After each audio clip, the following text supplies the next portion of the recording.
নমস্কাৰ বন্ধুসকল, এটা নতুন ভিডিঅ'লৈ আপোনালোকক আদৰণি জনাইছোঁ। আজি দেওবাৰ পুৱা, তাকে ভাবিলোঁ বহুদিন চৰাই চিৰিকটি চাবলৈ যোৱা নাই, আচলতে অলপ ব্যস্ত হৈ আছিলোঁ। আজি ভাবিলোঁ অলপ ওলাই যাওঁ, কিন্তু নিমাতী চহৰলা অঞ্চলত যথেষ্ট এতিয়া চৰাই দেখা পোৱা গৈছে। এতিয়া মই তাকে চাবলৈ আহিলোঁ। এতিয়া গোটেই যিবোৰ চৰাই নৰ্মেলি আহে, সকলো চৰাই আচলতে এতিয়া ইয়াত উপস্থিত হ'লহি বিভিন্ন দেশৰ পৰা। এতিয়া তাকে মই এতিয়া চাগে চাইছিলোঁ আছেনে নাই, কিন্তু এতিয়া অলপ ভিতৰলৈ আছে, মানে বিলখনৰ মুখতে পৰি থকা নাই চৰাইবোৰ, অলপ বিলৰ ভিতৰত আছে।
মই আজি বহুতকেইটা চৰাই প্ৰত্যক্ষ কৰিলোঁ।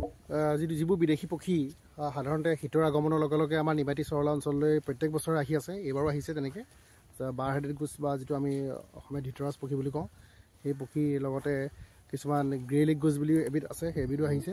তাৰপৰা বহুত ধৰণৰ হাঁহ ইয়াত উপস্থিত আমি দেখিলোঁ। তাৰপৰা আমাৰ কিছুমান স্থানীয় চৰাইটো ইয়াত আছেই, সেইবোৰ ক'বই নালাগে, এইবোৰ আমাৰ স্থানীয় পক্ষী কিছুমান ইয়াত থাকেই এইটো অঞ্চলত। তাৰপৰা বিদেশী পক্ষীসমূহৰ যেনে সদায় আগমন হৈ থাকক, আমি সেইটোৱে বিচাৰিছোঁ। কাৰণ চহৰলাবিল অঞ্চলটোৱে একমাত্ৰ অঞ্চল যোৱাটো চাগে সম্ভৱ, যিটো অঞ্চলত আমি এনেকৈ বিদেশী পক্ষী চাবলৈ আমি সুবিধা পাওঁ। আৰু লগতে প্ৰকৃতিপ্ৰেমী লগতে পক্ষীপ্ৰেমীসকলেও এই অঞ্চলতে নিজৰ ভাল লগা কাম যিটো হবি, এইটো তেওঁলোকে পূৰ্ণ কৰিব পাৰে আচলতে। আমি সেইকাৰণেই প্ৰত্যেক বন্ধ বাৰত বা দেওবাৰবোৰত আমি প্ৰায়ে সেইবোৰ অঞ্চললৈ আহোঁ আৰু পক্ষী পৰ্যবেক্ষণ কৰি ভাল লাগে। আপোনালোকেও ভাল লাগিলে এইটো অঞ্চললৈ আহিব পাৰে। অৱশ্যে আজি অলপ পক্ষী কম দেখা পাইছোঁ, কাৰণ যিটো আজি পিকনিকৰ এতিয়া ছিজন চলি আছে, যিটো পিকনিকৰ কাৰণে কিছুমান অলপ হুলস্থুল পৰিৱেশ সৃষ্টি হৈ আছে। সেইকাৰণে কিছুমান চৰাই আমি ৰাস্তা কাষতো দেখা পাওঁ, সেইবোৰ আচলতে ৰাস্তা কাষত নাই। এতিয়া অলপ ভিতৰলৈ আহিব লগা হৈছে খোজকাঢ়ি, কিন্তু ভালেই লাগিছে। আপোনালোকে আহিব পাৰে চৰাই চাবৰ কাৰণে। ধুনীয়া এটা অঞ্চল আৰু প্ৰকৃতিৰ লগত থাকি ভাল লাগে। আপোনালোকে এইটো আমেজ ল'ব পাৰিব। ধন্যবাদ।